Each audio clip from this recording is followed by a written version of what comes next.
Well, I think the Tomahawks is a very interesting thing. It's an effective weapon. It's how would it be launched? Would it be launched from sea or would it be launched from land? There might be some technicalities there. And we've been there, first of all, with the reluctance of the Biden administration saying, no, no, no, we don't want to give you HIMARS.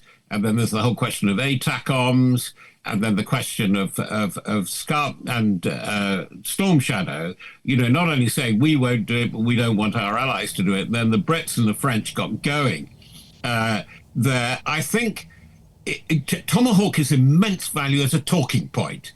It'll provoke Putin. It'll disrupt him. But I think that the lesson that we have learned with Ukraine is it's got to build a lot of its own stuff. Which is doing very well. That in fact, one of the Georgetown University, Washington blogs was putting it. Is this going to become the Silicon Valley of drone development? The innovation cycle of Ukrainian forces really is a lesson. When you look at particularly the dreadful state for quite a big defense budget, your defense procurement is in Britain.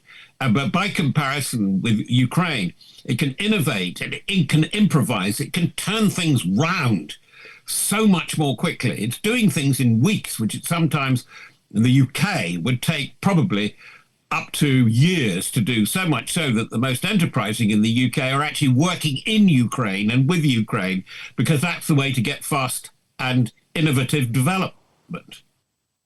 Let's cover also recent Ramstein meeting in the NATO headquarters with US Secretary of War Pete Hegseth. He said, quote, "If there is no path to peace in the short term, US along with allies will take steps necessary to impose costs on Russia for its continued aggression."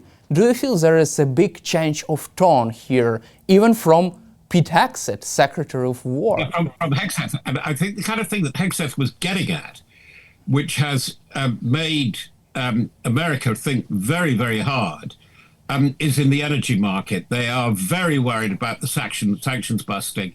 And it's very interesting how, because of this war in Ukraine, it's unfortunate for Ukraine, but it's changed the whole concept of neutrality.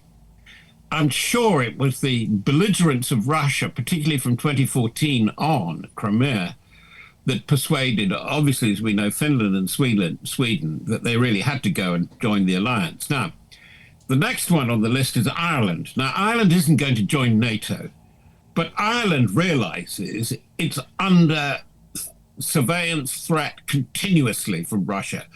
Ireland has been particularly good at the warning about the survey ships, the surveillance ships like the Yantar, that kind of activity, and that they have seen Yantar a year or so ago off the coast of Limerick in the west, and they thought that it was so stationary.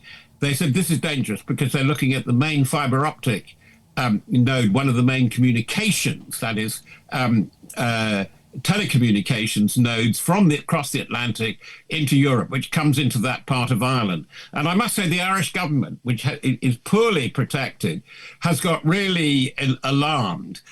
It's got a lot of under-the-table agreements with the British because they have to defend the British Isles. And there's a lot of toing and froing of local intelligence, very important local intelligence.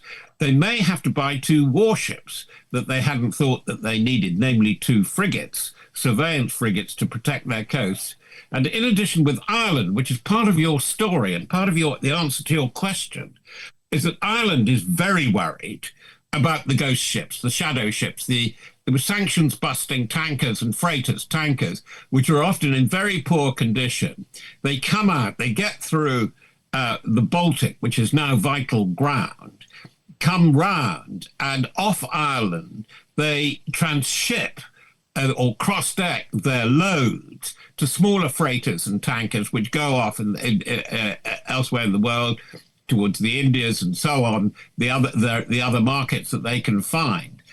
They're very worried about that because of the condition of the ships. They fear a major ecological disaster from them. And unfortunately, many of the ships, smaller ships, that they transfer the crude, the oil to are flagged of old British dependencies, former British colonies. They're called crown dependencies, and smaller places that are in the American purview. The Marshall Islands, the Cayman Islands, British Virgin Islands, carrying those sort of flags, and it is really worrying. And the Irish have been absolutely very internationally minded, very good member of the EU, and saying, look, this is a major security worry. We're not going to join NATO, but we want your help, and we will help you.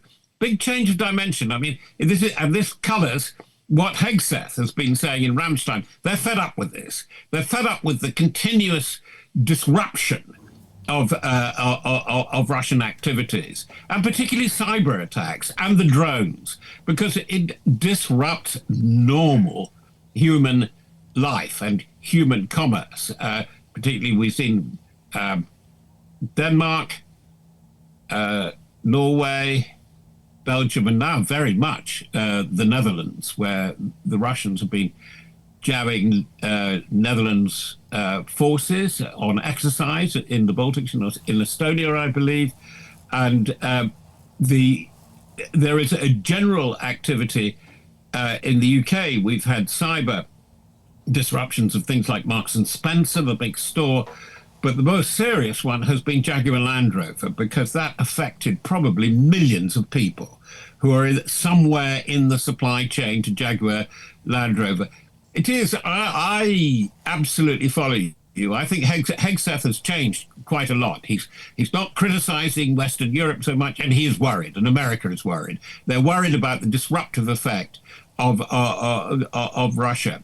That as Russia isn't getting what it wants on the battlefield in Ukraine, it's really spreading all the way around, from the Caucasus through to Western Balkans.